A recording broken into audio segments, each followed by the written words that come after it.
Biggie Smalls. Biggie, can't you see? But I had stayed at home. It was the first time we had ever used daycare. I was terrified. You can make a living and make money, but also do well for others. Especially with the first house, we really truly made them our family and integrated them into our lives. So what was some of the challenges? Did you like working with me? This is the Sprinter Mom with Lashes On podcast. Clearly our style is very similar. Mm-hmm. I'm like in slippers and a what is this? An Ohana hoodie. Ohana hoodie. We have all merch for days. Yep. And then you're in your pleather. And Biggie Smalls. Biggie, can't you see? Yes. So Sarah, our bedroom is right next door to our podcast studio. We'd like to make it sound more exclusive than it really is. Yeah. And we were getting ready this morning, or I was been ready for hours, and you were getting ready minutes ago. And I was like, hey, look, I shaved for today. And I said, oh. And then I said, well, what's different about me? Something's been different since Wednesday, 2 days ago. 2 days ago. I was like, is it the Botox? No, it wasn't the Botox. Was it your hair color, lashes? He mentioned my weight. Did you lose weight? You look good. You lost weight. She's getting more and more pissed as this time goes by. I guess supposedly she cut her hair days ago, and it was a small trim. No, it was like 8 to 10 inches Okay, well. of hair gone. And only 3 people have noticed in 2 days. Oh, I forgot to put my wedding rings on. Only 3 people have noticed, and you've gone days without saying a word. And I shaved this morning, and you didn't even notice either. You shave weekly. Okay. You shave weekly. Okay. Well, we want to talk today as we're getting ready to launch our podcast about us doing business together. Yes. As a couple, as a family in business together. And how people always ask, how in the world did we get started in this journey? And we thought we would say, hey, check out this podcast. You can hear about it. Yeah. Do you want me to start? Sure, that'd be great. Okay. So we started Ohana. We had our 4 kids. We were living in a 4-bedroom house. And I've always been pretty entrepreneurial, trying to find a side hustle. Our whole marriage, I've had 4 jobs at one time? Yeah, at least 3 minimum. Yes. So I've always been trying to hustle to make more W-2 income, but I always wanted, and I was always very focused on starting a nonprofit. And I was very social justice focused and trying to help different kids. I remember when we first moved to this house that we ended up starting Ohana out of, I thought, hey, maybe the best way we could really unify our marriage was I found a homeless kid on the side of the street. And I was really excited about this opportunity to be able to help start a youth center, and this kid needed help, and I don't know what was going through my head. You were already in the community talking to various leaders about after school programs or different things, and then you found a homeless teen and you were like, I will save you. Yes. And so I was 2 weeks postpartum 2 weeks of giving birth to Maddox. Yep. So we had 4 kids under the age of 4. Under 4. And, you had your baby. We had our son. Everything was great. So it was time to bring in a homeless a homeless stranger. And he didn't have his ankle bracelet on anymore. That was good. So at 2 weeks postpartum, I was up all night, not just because my son needed nursing, but because there was a strange boy in our house sleeping on our couch. Okay. And I had no idea. I thought he was going to shank us in the middle of the you're night. being over dramatic, but just to be clear, I got to know this kid for days. He didn't have a family. I thought we could get him into a shelter, try to find a home for him. It was like 2 or 3 days. And then you found out he was 19 and was using you. You know what? Those are the details we don't need to talk about. Those are the learnings that you do kid. That sometimes you don't bring the craziness into your house. So, and at least the passion propelled me to do something, but it was probably one of the dumbest things we could have done for our family and me. Absolutely. And I'm surprised you didn't leave me at that time. I'm surprised I didn't either. This is where all my PTSD comes from. Yeah, she has a lot of PTSD from all these years of church planting and ministry. And foster care. So we've done this for 10 years. And we brought in this kid. Fast forward now, we were church planters at the time. That church plant ended up transitioning into a nonprofit that we ended up starting a single mom shelter.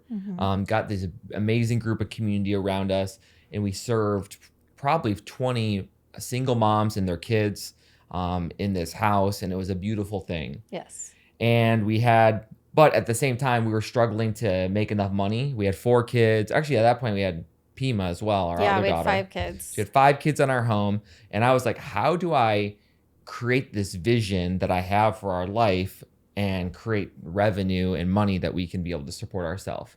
And I worked in group homes as a youth advocate, kind of like a counselor for kids. And I would go into these group homes and I saw how they operated, and I was like learning about how this all worked. And I watched, okay, they had 8, 10 kids in a home. The staff were providing a home for them. But what I noticed about these group homes is it was so sterile. There was nothing on the walls. The staff were just sitting down, not super engaged with the kids. And it just feels like they were housing kids, not creating family. And I thought for our family, one of the biggest and most important things for us was that we want to create a sense of family and love for our kids. So then we started saying like, well, what if we just start our own group home that we can create a sense of family for our kids? And that's kind of how the dream was started. And we also knew, we thought our family's full at Yes. 5. We knew our house is full. We still want to continue to serve kids in the foster care community.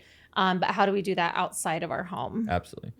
And I had a big mantra. For me, I was so big into church world nonprofit that I said I could not make any money. I just had to suffer. But then I also started to realize that, no, you can actually do well and do good. That you can make a living and make money, but also do well for others. And that has become kind of the recurring theme in our life. So we started to kind of brainstorm together. We were in Las Vegas. We went to Oh, Las yeah. Vegas. We could only afford to do we drove to my parents' house in Kingman. Yep. The parents watched the little babies, and we went to see the Blue Man Group for Ryan's birthday. It was like an early birthday surprise or something. Yeah. And we spent a day in Las Vegas before driving back to Kingman. And we started brainstorming names For our business. and what it was going to be. Ohana Adventures was was one of the competitor. top ones. Yeah. So we wanted our original thought was like create adventure for kids. But we knew Ohana was so important and signified what we were about. Yes. Because Ohana means family. Family means no one's left behind or forgotten. And Drew was Stitch. Yes. Our son Drew was Stitch. So So we have an adopted son, Drew. He's a terror and a lover, just like Stitch is. yeah. So we always called him Stitch, and that was so deep within us. Yeah. So we kind of landed on the name Ohana, and we knew, okay, now what's next? So then I just started grinding, trying to get to know other people in the space. It's like I wanted to learn from them, and I would just start meeting with other agencies and group home leaders and just trying to get proximity to these people because I needed to learn how to do this business and to make it happen. So we started making some connections. We ended up going to a meeting with the state that were saying how to become licensed and contracted with the state. In the meantime, we put our home on the market because we were building a house by a school to get into like a better neighborhood for our kids in their school. And we put our house on the market because we knew selling that we were going to take that money and go find a home to turn into a group home. Yeah, because we knew we wanted to have real estate. So for us, live in a home and then go take a primary residence and keep moving. And that's kind of what we have done in building up our real estate portfolio is continue to stay in a house for a year or two and be able to then use it as a primary residence for your next house. Yeah, we ended up, we were trying to sell it, and then we realized, this is a perfect house to create a group home. Absolutely. So it ended up, we took it off the market, and it was a great investment for us down the road for sure. So we ended up meeting with the state, figuring out how to get contracted and how to get licensed, which is very complicated. Anything getting involved with the state is way more challenging than you ever imagine. I love the work, but you have to be prepared. There is so much legislation, statutes, rules, Loops to jump through. oh, the hoops, and it probably took us 8 months to be able to get from inception of the idea in Vegas to opening up and having our first kid in the home. Probably took 8 months. And one of the biggest things we had to do is actually go to the city and turn our home and zone it to become a group home. Yeah. So we had to put sprinklers in, fire alarms. We had to make sure that it wasn't within certain proximity of other homes. That's when you actually found out that down the street from us, there was a home, Yes. but it was like an adult home. So we were still able to zone ours. Yep. And I think all in just doing those renovations to put the sprinklers in was probably about $15,000 to $20,000. Yeah. And we had about $5,000 in our bank account. Yep. So, that's enough. So we are big Dave Ramsey people, but we probably didn't follow the Dave Ramsey way when starting our business. I want to take a second and thank Hanai Coffee and Cocktails for sponsoring my podcast. This is such a cute place over on the corner of 35th Avenue and Southern. It is very Hawaiian themed because Hanai in Hawaiian actually means adoption. And part of the proceeds that we receive at Hanai go towards Ohana's adoption program, finding kids and teens their forever family. It's a great coffee for a cause, a place that you would want to be for live music, community, friendly customer service, and it's super kid friendly. So Hanai, 35th Avenue and Southern, we hope you can visit someday. So we ended up balance transferring multiple credit cards to pay for the renovations. That's right. Yeah, we got a loan from a family member. We did have good credit, so that helped us. Oh, yes. Yep, we had good credit. But we ended up making it work. We just figured it out. Yeah. Because we had to show the state that we had enough money to make it work. And then we paid everyone back. Absolutely. So we moved out launched our first group home in 2016. Yes. We were a business December of 2015. Yep. But it took about the 4 first month kid moved mark. in. Our first kid moved in, yeah. Of 2016. And I was a professor at a college down the street. So I was working full time and also worked at a second job because for me, I'm always going to make sure my family is supported and I never want to start something. I need to make sure the money is coming in before I jump.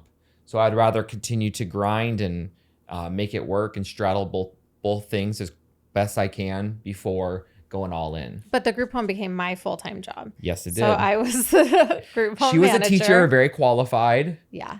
5 kids, clearly But had I a lot of stayed time on at your home. hands. It was the first time we had ever used daycare. I was terrified. And come to find out for good reasons, the daycare wasn't great. Why? I First won't lady name wasn't the names. No, that first lady was wonderful. That was a different preschool. I'm talking about the chain that they have a kid or two do artwork and then they put it up on the wall and the teachers do the rest of the artwork and they say the kids did it, but really the kids are just wandering aimlessly. It was super great. But I was the group home manager. We got a good friend of ours, longtime friend of ours that had been in ministry with us to also be a manager. And I was paying the bills. I was doing everything and you were doing the program state side. part. Yes. Yeah. So we kind of divided things up. I was in charge of kind of the operations of the business, of the kind of the programs, getting connected with the state, The contracts, and I I was hired- writing all the service plans and the monthly case progress management. reports and I remember the first day we went there was a big military kind of institution here in Arizona that has hundreds of kids. And then back in the day, they were trying to get these kids out of that into family-like homes, like our group home. yeah. So that first week in April, they said, hey, come on over. And it was like, which kids do you want? It was so sad. Like going to pick from a puppy litter. Oh, but we would go there and I met with all these boys and interviewed them because, okay, I'm bringing in 10 kids and what's the milieu going to look like? How can we help serve these kids the best and make sure that they don't trigger each other and all that? And that day I brought home 6 kids that ended up being with us for the first kids for years. Yeah. Some of them 2 years. Yeah. And one of the kids actually ended up becoming we adopted. Our son. Another one got adopted. Yep. A few of them Yep. were able to. It was a beautiful thing. So what was some of the challenges? Did you like working with me? It was a great experience. It still is a great experience. Yeah, I guess we're still going. Mhm. I think having spent time in doing ministry together as youth group leaders, we thought it was going to be kind of similar. Mhm. It's not. It's actually much more sad and heavy. And I think that, especially with the first house, we really truly made them our family and integrated them into our lives. And so we broke a few rules, but I would have them over. We did Thanksgiving together. I cooked a terrible meal, and We had one a of bunch the of kids who were loved it. a couple kids who were black kids, and they wanted to say, "Hey, Sarah, can you make mac and cheese?" When she makes Kraft mac and cheese, that's not the mac and cheese that they wanted. But they were so gracious. And I put it in a crock pot. All the noodles floated to the top. It nasty. Was horrendous. But your cooking has improved. The mashed potatoes. Oh, yeah. It's so much better. Regardless, it was a wonderful experience. And I think even our 5 kids at home, it was the first time that they just started adapting to like, oh, this is our work, but it's also not. This is serving. This is a ministry. Yeah, I remember probably 2 highlights for me is one, we had one kid in our home who was like a sophomore, wanted to play football. And we would get him there to the high school football practice. And he had his first game and the whole group home gets there. Sarah and I are there with all of our kids and we're just cheering him on. He may have been on the sidelines most of the game, but the moment he got to be the kicker and kick the ball, he had the loudest cheering section. And he had so much pride and hugged us afterwards and did great that season. And letting kids be normal kids was probably the joy of our lives. Or taking the kids to California. We hosted our first vacation. We didn't have any money. We weren't getting paid at all. But we said, hey, these kids need a vacation. Every family needs a family vacation. So let's figure out a way. So we went to Campland, which is this awesome campground. RV park / campground. It has a bay. It has a jetty. Jetty. A Yeti. I think it's a Yeti. I think it's jetty. Okay. It's Jetty. Jetty that you walk out and you go fishing off of. It has a pool and a spa. They have barbecue spots. It is it's going back to the 1950s. Yeah, it's wonderful. And we rented out 2 campsites. We all got a bunch of tents and we camped out, went to SeaWorld and saw Shamu, and when he's in that tank, he just smiles right at you. The smile on his face was just priceless. The fin curled over means he's happy. Gosh, it's so sad. To this day, I'm like, oh, kids, he's smiling. I'm like, I think he's depressed. He's not moving. No, kids. He likes that. That means he's waving at you. Okay. But I would say one of the things that saved us, I think, in starting our business was that we found a company that was like 20 years ahead of us. Yes. We found a company, they had been in the group home world maybe like 15 to 20 years. I don't know. Much older. And how we got a hold of them is I started cold calling agencies. I found a piece of paper and I said, can I subcontract with you? Because we had a home, I was paying the bills. We didn't have a license. We had a license, but no contract with the state. And the only way to get in the game was to subcontract. And so, no. And then this one guy said, fine, I'll meet with you. So we got dressed up, ran over across town. And they interviewed us because they didn't know if they would want to work with us or not. A psychologist and Biggie Smalls. How could you say no?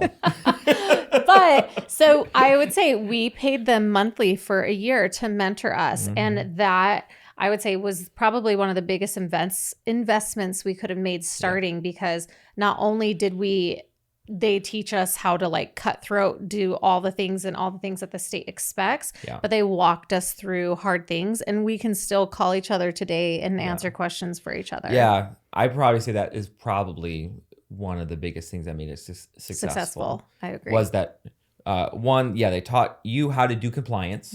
So we were like dialed in with compliance.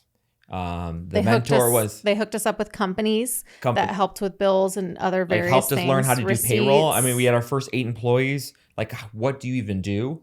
So we found a company that would help do a lot of the HR processes for us, so our employees could get benefits, but also do the taxes and things Yeah. like that. Because you cannot screw up taxes, you cannot screw up, and then the Payroll. finances. They were so helpful and rigorous of like how to make sure that our business accounts stayed business, that our personal accounts stayed personal, and there was never ever commingling of funds. That when you'd write a check to yourself and make sure there was a journal entry, and things were so crystal clear and above reproach. So because every year we get audited, and if we want to have a long-term legacy business, you got to make sure those things are right. And to this day, I have their voices in my head of like, hey, even now we have, I don't know, 10 business accounts or more, and it gets complicated, but we never like commingle funds or lend to each other, because it has to be so like keep the veil where it is. Yeah, absolutely. And I do think thank God you happen to call them, but finding someone that has such high integrity and then learning from that and then knowing that we want to follow. We brought in the faith aspect, and that was different for them. Yeah, it was. We were I said, "We're gonna pray." unapologetic. Yeah. Unapologetic about our faith. They're And like- it throws people off. Yeah. But you know what? Oh, that's okay. And so I think there are some things they learned from us as well. Yeah. And are trusting that the Lord will provide or come through with certain things. And he has shown up in lots of ways over the years. It's been a testament to. Absolutely. And what I loved is thinking back, like, we paid them every month, and sometimes you have to pay to play. So for me in business, it's worth paying to help expedite your learning curve. Absolutely. Because we could have just figured it out and been clunky, and it would have taken us 2 years. But being able to make that investment and having that mentorship was beyond helpful, and helped expedite our growth, that now 2 years later, after our first one, we could add our second home, our third home.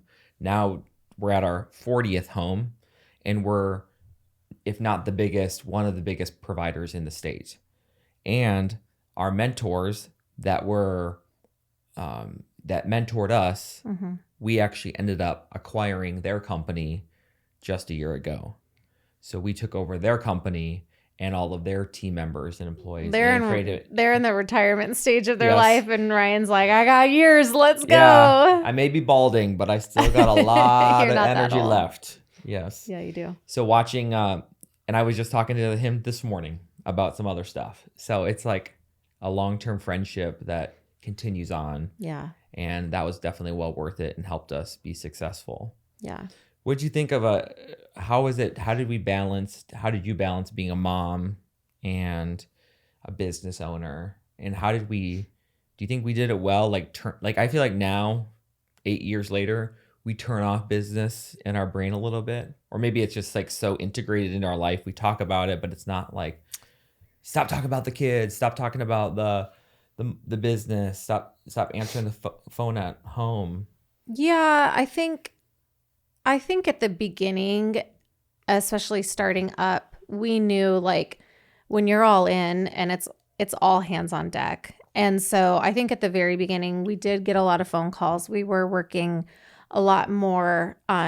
There were times where I would be at the house with our kiddos so that Ryan could go drive to an emergency, or vice versa. And so I think we were really heavily in it in the first few years.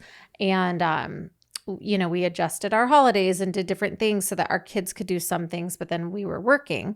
Because we always wanted every holiday to be like, our kids in our group homes were our extended family. Yes. So Christmas Eve was with our Ohana kids and our Ohana family, but we still wanted to keep our own nuclear family and our own family a little bit still sacred the best we could. Yeah, the best we could. And I think there were parts of it where we knew like our kids have a good life. And so if we miss a thing or two, like at their school or whatever it was, they're going to be okay.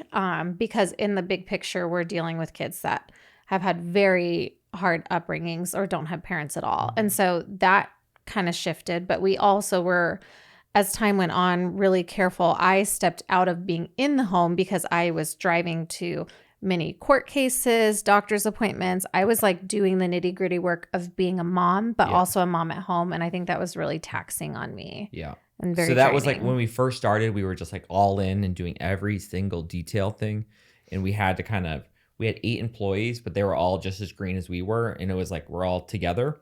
But as time went on and us getting mentored, we knew, okay, we have to pull ourselves out and work on the business, help give oversight, help support, be the mom and dad, but have a manager that we can communicate with, that person is in charge of that house. And that person maybe doesn't have kids or isn't married and can do the 11 o'clock at night phone calls. Like for me, after I had to go do another overnight, that means from 10 p.m. to 8 a.m., I'm awake checking on these kids because that's what the contract requires. Then go to teach a class at the college afterwards, trying to wash my face and get to teach. That was very challenging. And after doing a number of those, I was like, all right, we got to figure this out for our own sanity and for my own kids. I did an overnight once or twice too. Know, it's and then in the morning, I would drive over and take the kids to school and then go to sleep. Yeah. Yeah, it was brutal. And we're like, no more of this. Yeah. So you do what you got to do. You got to grind and you got to make it happen. But the sooner you can invest in your staff. And I remember those Friday nights just praying that overnight staff would not call us. Please. That's the difference with this business. It's like this business is 24/7. Yeah. You have a million, like you have 24/7 staff coverage. 365 days. Yeah. There's it's no never stopping. Off. So you have to always have that person on. And we didn't have live-in staff. They work shifts. Yeah. So 8 to 10 hour shifts and to make it happen. And we had a lot of young people who are highly passionate, but they also got sick a lot on Friday nights. What? Go figure. I mean, why does the stomach bug always come on Friday nights? I don't know. It just is a sneak. It sneaks up on you. Sneaks up on you. It just kills me. But I would say though that there were times I did not like working with you. Oh. Especially in the first probably 4 to 5 years. Well, that sounds like a long time, but I would say one of my most favorite things is that we were a partnership. We were on mission together. We're like very much have the same values and like plan and expectancy for Ohana. However, I felt like an employee and there were times where you would ask me to do something or this or that. And depending on how you spoke the words to me, it felt like I was an employee versus your partner or your co-founder. And I still have issues today that come up because now I'm pretty far removed. But I'm also like, I don't want to be forgotten. However, there were some times where it was pretty rough with you because we had to find that balance of like, when are we talking as coworkers and when are we talking as husband and wife or as parents? Do you remember any times when that got really intense? Oh, I mean, there was I cried so much. She cried all the tears out of her. I've cried all the tears out of me. I was like a dead stone for a very long time. I'm not even kidding. It's a heart of stone. Then I became stone for a while. I know. We've taken our turns being a heart of stone, which is sad, but it's true. You kind of have to be stone with some of these stories. Yeah. So heavy stories and then heavy lives. And I guess as I probably got more confident and confident in the business and I saw what the potential that we had. Yeah. And I probably did see you. We were a partnership, but I thought I knew the best. And it probably wasn't good. I think you still think that about a lot of things. Well, I do. I know best. I know the answers. I know best. I'm confident of the game plan and of the blueprint that we're creating. Yeah. And also I don't have much to use against you anymore because at the beginning of it, I was doing so much of the dirty work, like behind the scenes. Remember the bed bugs? Oh don't even remind me. Like I'm like the person moving furniture. 10 beds and one kid brought in bed bugs. and it was nasty. Oh gosh, I forgot about. And we the had to bed like, bugs. and you ever seen a bed bug walking around? I have. It makes you feel nasty. I have goosebumps right you now. had to vacuum it up, and then we had to get all of everything out and try to heat up the whole place, or the lice outbreak. Oh gosh. That freaks you out. That freaks you out. My head's itchy. Oh, it's so much. I can't even. I have never. I mean, I'll take a broken window or like having to restrain a kid because over he's bed bugs any day. over like I've had to restrain hundreds of kids because they're emotionally like dysregulated. Yeah, They're they really can't having a regulate. hard time. They're in trauma. But the bed bugs and the lice, or having another polar pop in that damn van that they don't pick up. Oh yeah. Oh, gosh, pick up your crap, kids. Yeah, or the staff not caring. You go and do an inspection and the staff haven't done what they're supposed to. Or they're on their phone. Oh, that bothers me too. Or I look at the cameras and they're trying to take a nap. I'm like, at night, I go, I call them up at 2 a.m. Wake up and go mop. We had the best overnight staff. She was the lady in our neighborhood that I met. We were doing ministry, and our church and nonprofit built a wall around their backyard for them because dogs were getting in. It was in a low-income area. And she mopped and cleaned like nobody's business. She was Mama Bear. She was a mom. She did it, and she cooked good food. Good food. Yes. Yes. So, do you still no. feel like an employee? No, because I quit every now and then. Every She has few quit. years, I retire. Yeah, she's quit Ohana 3 times or retire. I retire. But now the website, you still are on the website. But I would say I always step back in when there is a need. Absolutely. I'm at every event. When we started to scale, because you were raising kids, we had a really busy life. Yeah. And we went from, you were pretty involved till we had about 5 homes, right? 5 to 7 homes. Once we got to like 50 employees. Yeah, because I helped start the DDD home. Yeah. And I actually really loved the DDD side. Yeah. Those are adults and kids with special needs, with developmental disabilities. The state actually asked us to, because we had this expertise working with kids with special needs, and they said, we need homes where they're not like, they're smaller, that they're more family-like. They're not with 10 boys that are going to beat them up and be bullies because they... So that was a whole new separate business, separate contracts, a whole different government agency, all different rules. And that took about a year and a half. Went to go learn. Yeah. Yeah. A new line of business, a new line of ministry. And we got into that about 2 to 2.5 years later. We found someone to help mentor us. We got the paperwork together. They drafted all that paperwork for us. Yeah. And it's like, for me, as like before we do our own thing, I want to imitate. I want to get information from somebody. Yeah. Imitate it, and then there's no reason, if it's already existing everywhere, there's no reason to recreate the wheel. So what we do is we find someone to learn from, but then we add our Ohana flair into it, I would say. And then I think now, as being a much more mature organization, that we've almost innovated and created our own. Yeah. And then watching years later, someone says, "Hey, I saw your website online," and I went and looked it up, and it's literally all of our information, our logo, just a different name. Yeah. Every single thing we've written out, all our policies and procedures. Someone ripped our stuff and now is just imitating us. Yep. And that's probably happened like 4 or 5 times now. Yeah. I guess what is that? Plagiarism is the best form of flattery or something? Yeah. Or copying, imitation. Plagiarism. Okay, Professor Senters. Plagiarism. Don't you dare plagiarize. I can spot ChatGPT anywhere. My gosh. Imitation is the best form of flattery.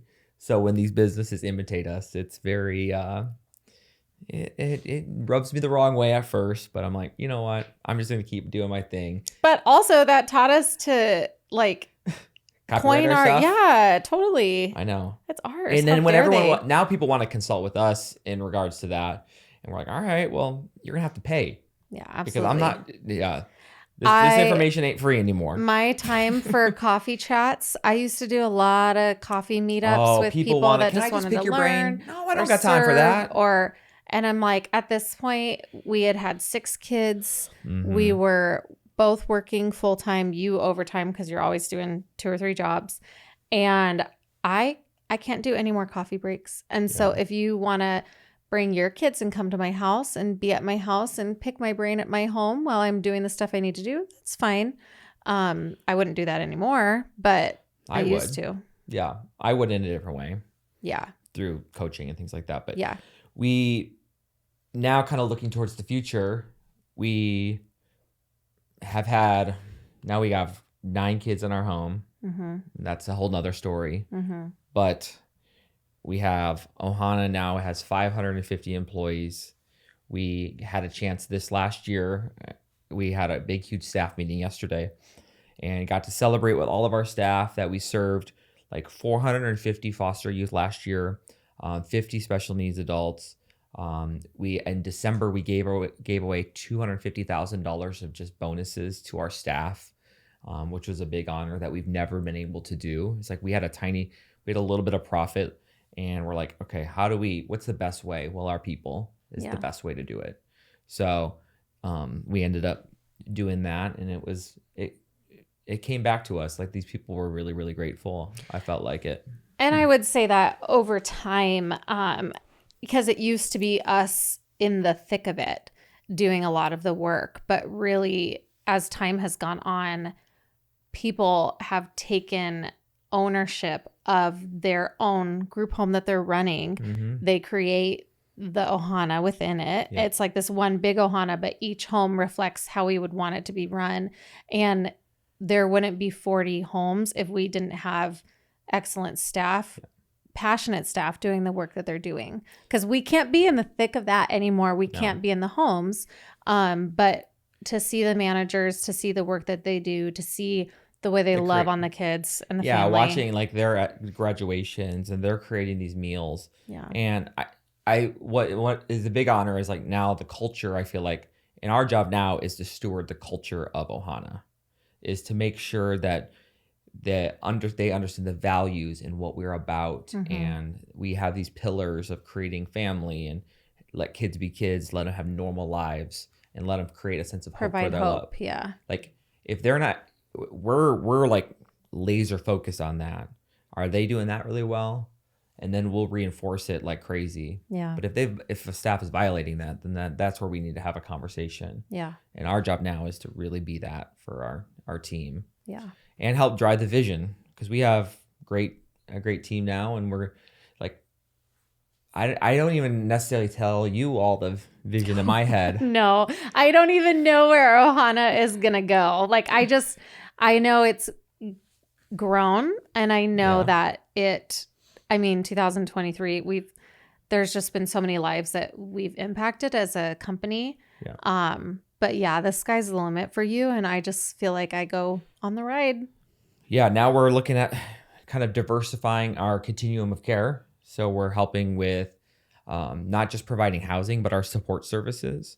So we have multiple other contracts that we've gotten with the state, and also counseling services, because what we believe is that if you can serve one kid in a deeper way, is help them create the Ohana love through their counseling services, through when they age out of foster care, that they can have case management and have housing for them. That's a huge win. Yeah. So for us, we want to be able to touch multiple lives, and every single different vehicle is a different revenue stream for us, and helps be able to create more margin for us to be able to expand. So I'm sure we'll be in multiple states in a couple of years here. Okay. And statewide. Well, we're already statewide, but multiple states.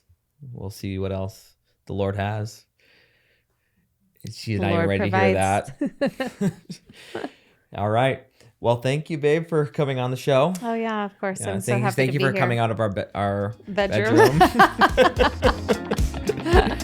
Thanks for joining us today for the Sprinter Mom with Lashes On podcast. Be sure to like, subscribe, and leave a review. We'll see you next week.